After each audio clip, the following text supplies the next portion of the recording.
ಕರಿ ನಮ್ಮ ಯೂಟ್ಯೂಬ್ ಮಂದಿಗೆ ಏನಂದ್ರಪ್ಪ, ನೀನು ಹೆಂಗೆ ಬೇಕಂಗೆ ವೀಡಿಯೋ ಮಾಡಿ ಹಾಕಿಬಿಟ್ಟನು ಅವ್ನ ಹಳ್ಳಿ ಒಂದು ಯೂಸ ಬರಲಿಲ್ಲ ರೀ ಯೂಟ್ಯೂಬ್ದಾಗ. ಅದ್ರ ಸಂಬಂಧ ಈ ಸದ್ಯ ವೀಡಿಯೋ ಚಲೋ ತನಗೆ ಮಾಡ್ಬೇಕಂತ ಮಾಡತ್ತನು. ಏನಂದ್ರೆ ಬಿಗ್ ಬಾಸ್ ಐತೆ ನೋಡಿದೆ ರೀ. ಬಿಗ್ ಬಾಸ್ ಈ ಸದ್ಯ ಎಲ್ಲ ಭಾಷೆ ಒಳಗೆ ಸ್ಟಾರ್ಟ್ ಆಗೈತಿ. ಹಂಗೆ ನಮ್ಮ ಕನ್ನಡದಾಗೂ ಸ್ಟಾರ್ಟ್ ಆಕೈತೆ ಅಂತ ಸ್ಟೇಟ್ಮೆಂಟ್ ಕೊಟ್ಟಾರ ಅವ್ರ. ಅದು ಗೂಗಲ್ದಾಗ ಬಂದೈತಿ.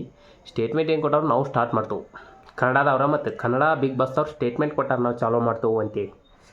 ನಮ್ಮ ಟೇಜ್ದಾಗೆಲ್ಲ ಅನೌನ್ಸ್ಮೆಂಟ್ ಮಾಡಿದ್ರು. ಈ ಸಲ ಚಲೋ ಇವ್ರನ್ನ ಹುಡುಕ್ಯಾಡತ್ತಾರೆ. ಈ ಸದ್ಯ ಬಿಗ್ ಬಾಸ್ದವ್ರು ಚಲೋ ಕಂಟೆಂಟ್ದವ್ರನ್ನ ಹುಡುಕ್ಯಾಡತ್ತಾರು.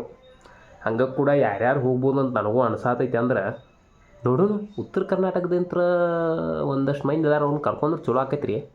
ಅವನು ನೋಡೋಕೆ ಒಂದು ಗಜ್ ಇಂಟ್ರೆಸ್ಟ್ ಇರ್ತೈತಿ. ವರ್ಷಕ್ಕೆ ಒಬ್ಬೊಬ್ಬನ ಕರ್ಕೊಬೇಕ. ಮತ್ತು ಮುಕ್ಕುಳ್ಯಪ್ಪನ ಇಂಥವ್ನ ಕರ್ಕೋದು 1 ವರ್ಷ, ಮುಂದಿನ ವರ್ಷ ಪುತ್ರನ ಕರ್ಕೊಳ್ಳೋದು. ಅಂದ್ರೆ ಒಂದೊಂದು ಸೀಸನಿಗೆ ಒಬ್ಬೊಬ್ಬನ ಕರ್ಕೊಂಡ್ರೆ ಅವ್ರದ್ದು ಒಂದು ಗಜ್ ಇದು ಇಂಪ್ರೂವ್ ಆಕೈತಿ. ಹಂಗೆ ನಮಗೆ ನೋಡೋಕ್ಕೂ ಖುಷಿ ಬರ್ತೈತಿ ಅದ್ರಾಗ. ಅದಕ್ಕೆ ಹೇಳೋದು, ಈ ಸದ್ಯ ಎಲ್ಲ ಕಡೆ ಬಿಗ್ ಬಾಸ್ ಸ್ಟಾರ್ಟ್ ಆಗೈತಿ. ಹಂಗೆ ಈ ಸದ್ಯ ತಮಿಳ್ದಾಗೂ ಸ್ಟಾರ್ಟ್ ಮಾಡತ್ತಾರು. ಅವರು ಸ್ಟಾರ್ಟ್ ಆಗ್ಯಾವ ಕಂಟೆಂಟ್. ಇವ್ರನ್ನೆಲ್ಲ ರಿಲೀಸ್ ಮಾಡ್ಯಾರು. ಮರಾಠಿ ಒಳಗೂ ಸ್ಟಾರ್ಟ್ ಮಾಡ್ಯಾರು. ಅವರು ಅಂತ್ರಿ ಅವ್ರು ಬಿಟ್ಟಾರ, ಇವ್ರೆಲ್ಲ ಬರತ್ತಾರೆ ಸಲ ಅಂತೇಳಿ ಕೊಟ್ಟಾರು. ಹಂಗೆ ನಮ್ಮ ಕನ್ನಡದವರು ಇನ್ನು ಯಾವತ್ತು ರಿಲೀಸ್ ಮಾಡ್ತಾರೆ ಗೊತ್ತಿಲ್ಲ. ರಿಲೀಸ್ ಮಾಡಿದ ದಿವ್ಸ ನಿಮಗೆ ಹೇಳತ್ತಾನ ಇಂಥ ಸುಳಿ ಮಕ್ಕಳು ಕಳಿಸಿದಾರೆ ಇರ್ತಾರಾಗ ಅಂತೇಳಿ.